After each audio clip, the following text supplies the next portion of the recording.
one of the things I was hoping for in 28 Years Later, please be a better Sony Pictures movie with Aaron Taylor Johnson than Kraven the Hunter was an awful piece of shit movie. Just please be better than that film.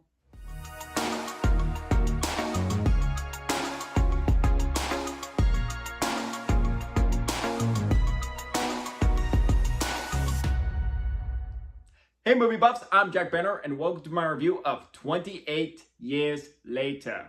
Why did I say that with the SpongeBob narrator voice? I have no idea. 28 Years Later is the third film in the 28 Days Later franchise after 28 Days Later and 28 Weeks Later. Director Danny Boyle and writer Alex Garland, who wrote and directed 28 Days Later, is back for 28 Years Later. And this film stars Jodie Comer, Aaron Taylor Johnson, and Ralph Fiennes. In 28 Years Later, we follow a group of survivors of the rage virus living on a small island. When a father and son leave on the island for hunting into the mainland, the son discovers secrets about not just the infected, but other survivors. Before I get into my review, any new viewers coming across my channel for the first time, welcome to my channel. I am Jack Benner. I do movie reviews on here, both old and new, and from time to time I do some top 5 lists on here. So if you're looking for either of those, you're definitely in the right place. So you like movie content, like what you see so far, definitely considering that like and subscribe button for more exciting movie content down the road. In preparation for 28 Years Later, I just watched 28 Days and Weeks Later for the first time leading up to this film, so here's my thoughts on those two movies. Let's start with 28 Days Later that came out in 2002. This was a great introduction to the franchise to see how the rage virus started. It worked as a dark, bleak, and slow burn survival horror film. I liked how it also dived into the psychology of our survivors, such as Jim, played by Cillian Murphy, who was fantastic in the film, and this was a few years before Batman Begins came out and where he started his frequent collaboration with Christopher Nolan. And it's an impressively made film given its low budget. Naomi Harris and Brendan Gleeson all give great supporting performances in the film. And I like seeing how the rage virus started and seeing how it spread throughout. And I think the zombies infected by the rage virus are some of the most terrifying zombies. Just how quick and relentless they are at killing you. And that's scary, but also even more frightening, seeing your loved ones also get infected. That's something I don't want to happen. And in 2007, we got our follow-up film, 28 Weeks Later. I don't think it's good as 28 Days Later. I think that's a much stronger film. But I still think this is an entertaining horror sequel. And this film has a killer opening sequence that set the mood. And I was like, yes, I am totally in for this film. It's got a solid cast. I really like Jeremy Renner in the film, pre-Hawkeye and Hurt Locker. And it's got intense moments that work very well. And I also want to say, using helicopter rotor blades to kill zombies, that is one of the coolest things I've ever seen. However, what does hold that sequel back are some stupid scenes and ridiculous moments. There's a scene where a kid is separated from his older sister and he just sees his father who's just been infected. And I was like, you're not seriously gonna let him out, are you, into the public? And you're just seriously releasing an infected zombie to an all-you-can-eat buffet. Another scene where his father, before he was infected, about to see his wife, and where she's held captive, and I was just thinking, there is seriously not one guard there protecting? Seriously? And I was hoping that sequel would give a stronger emotional core that I didn't entirely get. Overall, a solid sequel to the franchise to show how the rage virus kept spreading. And now, almost 20 years later, we finally get a third film in the 28 Days Later trilogy after waiting for so long. And let me tell you, when I first saw the teaser trailer in front of Nosferatu, that teaser trailer and the subsequent trailer was incredible. 10 out of freaking 10. Those were some of the best horror trailers I've seen in a long time. How dark and intense it looked, and also the use of the poem boots worked like a charm in both trailers. And I also appreciated that they didn't give away too much of the story and saving surprises. There was so much about this third film that has so much potential. The writer-director duo of 28 Days Later returning for this film, director Danny Boyle and writer Alex Garland. This film has a terrific cast, thus becoming one of my most anticipated horror films of the year and one of my most anticipated films of the summer. I saw 28 Years Later opening night, really didn't want to disappoint me, and now that my review is finally here, I did want to take some time to process this movie because I felt like there was a lot to absorb, and I got a script prepared, ready to give you my thoughts on 28 Years Later. I can say this, I really like this film. Just happy to get another 28 Days Later film after all these years. However, there were a few things holding it back from me loving this movie, but what I can say for the most part, this is a dark, intense, and harrowing legacy sequel that is a worthy continuation of the franchise.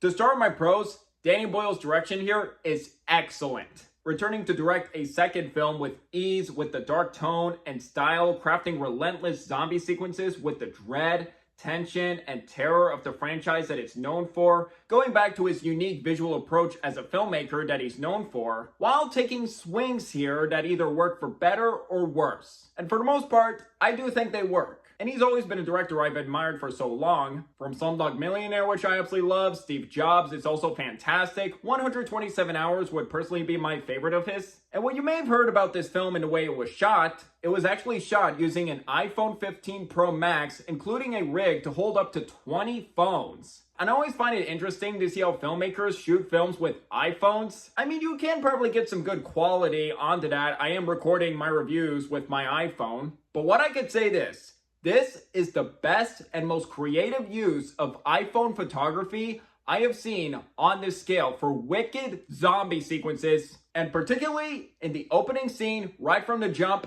It was fantastic. I'd say on par with 28 Weeks Later for openings of this franchise. And keeping that frenetic editing with the zombies that luckily I didn't find too distracting, and does have some like bullet time sequences with zombie kills that I thought were pretty cool. And another thing that leads me to the cinematography here is glorious. And I believe this was the same director who shot Slumdog Millionaire, which is also a beautiful looking movie, and I'll put the director of photography's name right here. But the cinematography phenomenally captures the bleak aesthetic of the 28 Days Later franchise, and there was even some red color grading used for the POV of zombies that was amazing.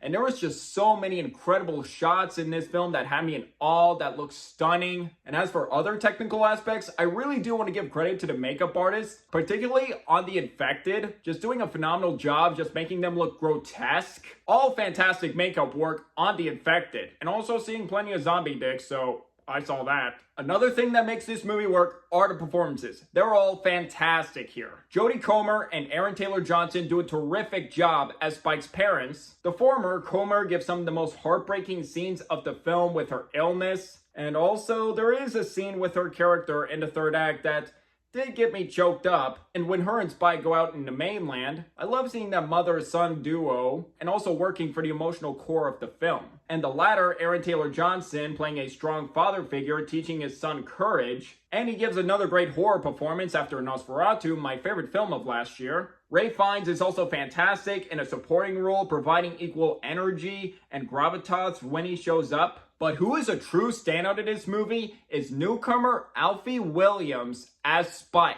And he has so much to handle and emote in this movie. And for a newcomer in this film, I thought he gave a phenomenal child performance. From the intense sequences, from the dramatic sequences, he did an incredible job of handling his own for someone his age. And I can't wait to see him in both the follow-up film and what he does next in the future. After this, I definitely think he has a bright future as an actor. As for the story in this film, I did find it very interesting. Does every choice in this film work? Not always, but for the ones that do, have very captivating ideas for an engaging continuation to expand the world building, and also introduce new ideas for both survivors and infected. And when something happened with one infected, and I was like, oh, I don't think that's been done before. This does sound very interesting. Also, something I found unique compared to the other two films, I felt like this one was more of a coming-of-age film following Spike and his journey trying to be braver and discovering more about other survivors and infected. I thought that made for an interesting story, and one with emotion and intense sequences as well. I thought this film worked on its own as a strong setup, with well-realized arcs to get attached to and fascinating concepts at the same time.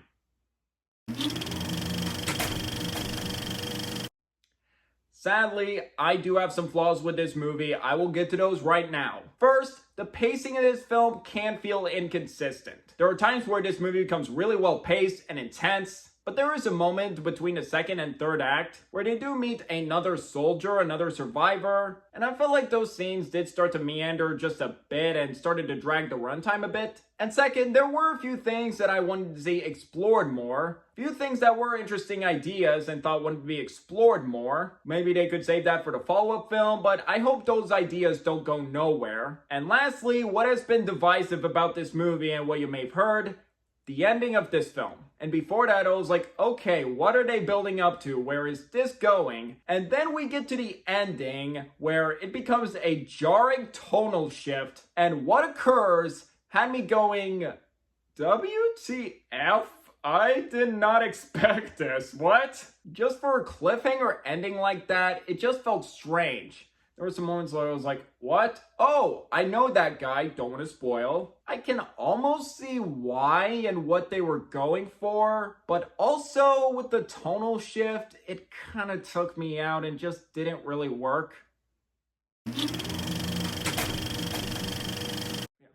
To sum up, while it's not without its flaws in terms of pacing and the divisive ending, 28 years later is altogether a worthy legacy sequel, a strong setup for the next film, and a gripping and engaging return to form for the 28 Days Later franchise. Well acted, amazing direction from Danny Boyle. It's dark, intense, and grueling, and overall, a really good horror sequel. I definitely recommend this movie to you if you're fans of the 28 Days Later franchise. I'm definitely excited to see how you felt about this movie, or even if you're not fans of the franchise. And do I think it's necessary to watch the first two films beforehand? On the one hand, I would say yes to see how the rage virus spread and evolved throughout the films. So I'd say it would be necessary there, but I'd say if you go into this movie without having seen those films, I don't think you would be too lost. So I think there would be something here to enjoy for not fans of the franchise, but I can also see this film bringing in new fans to the franchise as well. And 2025 is still proving to be a great year for horror. Sinners being hands down my favorite film of the year so far, and I am dying to buy that movie on Blu-ray to watch it again for a third time. Bring Her Back is also fantastic and one of the best films I have seen so far this year. And a horror film I forgot to mention in one of my recent reviews, Final Destination Bloodlines. I finally got to see that movie. I think I saw it a month ago. Really enjoyed that film. I thought it was a blast. And for other horror films I can't wait to see, such as Weapons this August, that looks terrific, and Him coming out this fall, that's produced by Peele.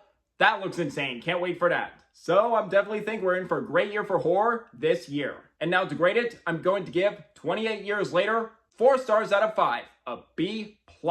With what was set up in 28 Years Later, I'm looking forward to the follow-up film, The Bone Temple. And I believe it was shot back-to-back with this film set to come out in 2026. As much as I did enjoy this film, there's two things that I am worried about in the follow-up film. One, it is coming out in January, which is like the dumping ground for movies, so I was like, I don't know about that. And second, it is directed by Nia DaCosta, who directed The Marvels.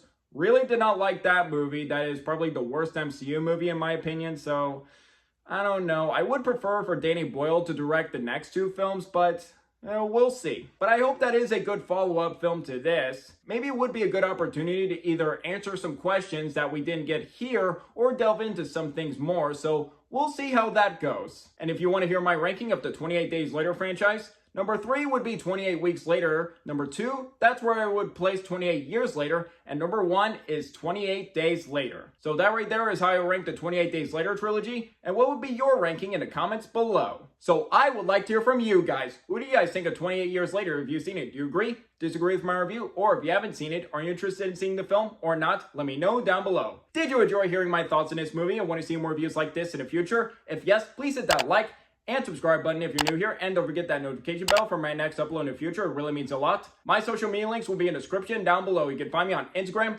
and TikTok, and if you'd like to see my written reviews, I do have a letterbox as well, so if you'd like to follow me on there. And until the next video, I'm Jack Benner, and look forward to another movie review.